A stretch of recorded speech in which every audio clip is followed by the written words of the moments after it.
நட்சத்திரங்களை தூசி தட்டினால் நல்ல வீடு செய்வேன்.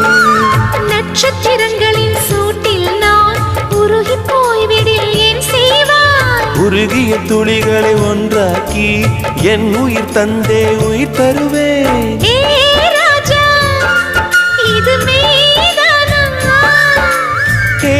பெண்ணே, தினம் நீ செல்லும் பாதையில் முள்ளிருந்தால் நான் பாய் விரிப்பேன். என்னை நான் நம்புகிறேன் உன்னை. தொடு தொடுவெனவே வானவில் என்னை தூரத்தில் அழைக்கின்ற நேரம். விடு விடுவெனவே வாலிப மனது விண்வெளி விண்வெளி ஏறும்.